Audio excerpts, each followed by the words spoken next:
Hi, I'm David, and this is 3 essential updates on building safety. So Welsh Government have a strategic building safety group, and as you would expect, TPAS Cymru is at the heart of that, representing tenant voice and resident safety. And the Cabinet Secretary, Jane Bryant, also known as the Minister, attends and was there today. So I've got 3 things I think are of interest. So firstly, I pressed the Minister quite strongly on Welsh Government's response to the Grenfell inquiry. So the Grenfell inquiry had a number of recommendations in it, and Welsh Government have to respond to that. They've got a couple of months to do it, and I pressed that tenants need to be part of that, their response, especially on subjects like PEEPs, personal evacuation programs, where the tenant voice and tenants' concerns about PEEPs needs to be in their response. The second point is there's an organisation called the Welsh Gladiators. They are residents or owners of flats that in buildings that have had some problems. You know, your classic sort of modern blocks of flats in Cardiff and Swansea, down in the Bay and things like that. And they're called the Welsh Gladiators, campaigning to get their buildings fixed from the issues that have been identified. And they were pressing Welsh Government on the very slow progress by the big house builders. There's plans put in place that have agreed with Welsh Government, but the actual house builders themselves are just commissioned report after report and dragging their feet. And the Welsh Gladiators raised a very good point, which is, do we need a bit more of a firmer stick?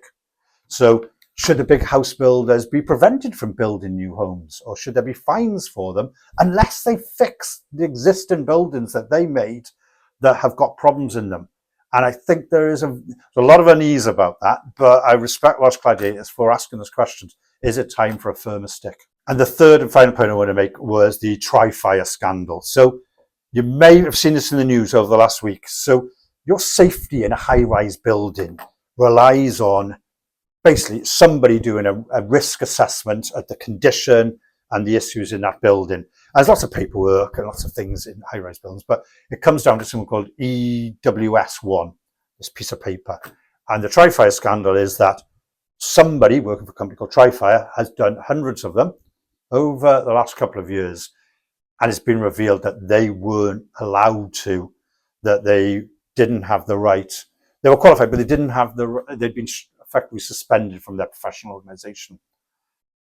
And that actually means, are those certificates still valid? And that's a big issue in England. There's hundreds of buildings affected. And there's a number of housing associations who are using Tri-Fire and this individual. So now they've got a big question about what's that mean for their paperwork. It's caused chaos in England. In blocks of flats, people who thought they were selling, like tomorrow, suddenly the sales collapsed. People who were buying have had their mortgage offer withdrawn.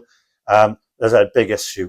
In Wales, we think it's only about 1 or 2 buildings that have got this, who this individual at Tri-Fire had done, and there'll be an issue about redoing those certificates to make sure we bring confidence back to Welsh housing. It's not as big as, say, in Wales, but it certainly doesn't help people's confidence in building safety and in the regulatory framework that goes around it. I hope that's been of interest. I think there are 3 things that are happening right now in building safety in Wales. And I can assure you, as TPAS Cymru, we are pressing that tenant voice, your views. And if you've got them, please do comment, let me know, get in touch. Diolch yn fawr.